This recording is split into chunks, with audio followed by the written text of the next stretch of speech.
Olá, pessoal, boa noite.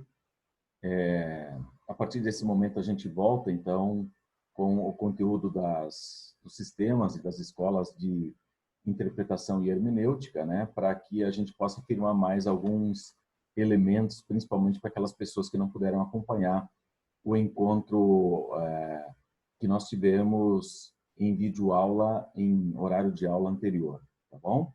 Então, esse momento é justamente para fazer um reforço, né, daquele conteúdo, para que, a partir dessas imagens que eu vou trazer para vocês novamente, nós possamos firmar alguns pontos de vista. Então, nós temos aqui os slides que se referem justamente a essas principais escolas aí, né? As principais escolas e os principais sistemas interpretativos da hermenêutica jurídica. Essa imagem a gente já havia comentado, né, do papel do intérprete de ampliar, né, identificar e ampliar o sentido da norma, né, para conseguir atingir melhor o seu objetivo na aplicação do direito. E são as 5 escolas, né, que nós temos pela frente: o sistema exegético, o histórico, o teleológico, o da livre pesquisa, ou escola do direito livre, e do sistema da interpretação sociológica.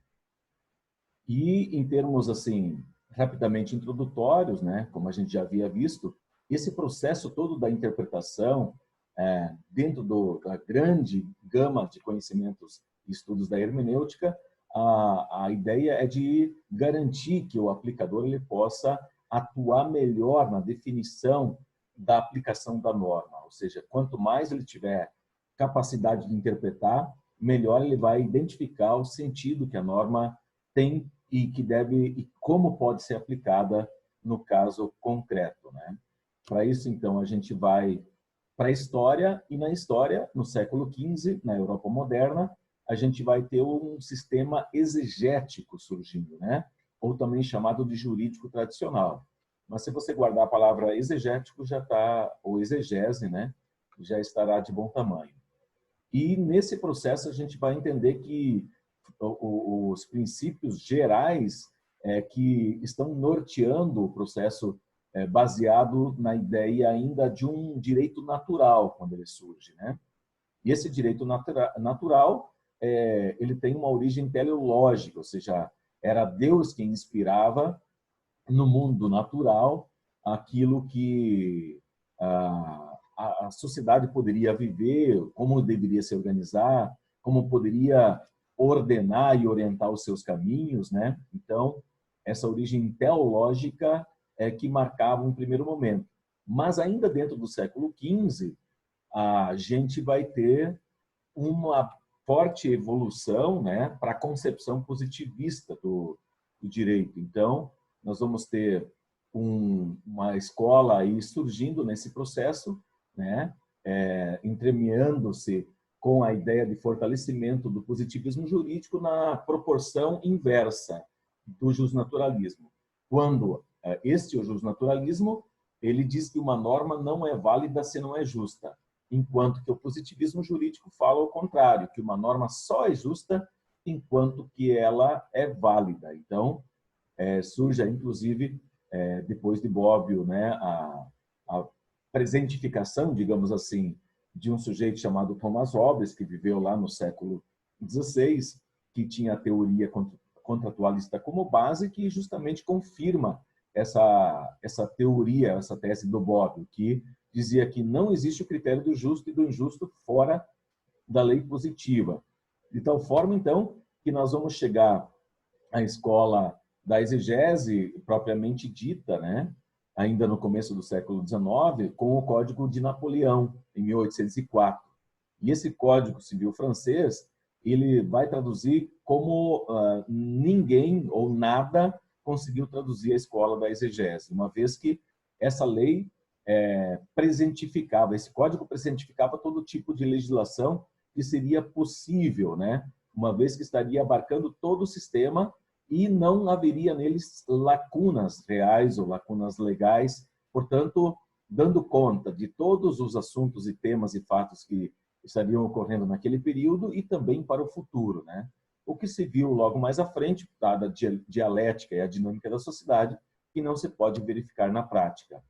O grande ponto do positivismo foi justamente o fetichismo da lei, ou seja, a lei com esse status de categoria máxima, em que valia aquilo que passava na mente do legislador e não na cabeça e no pensamento, na análise, na avaliação do aplicador do direito, ou seja, do juiz, do magistrado.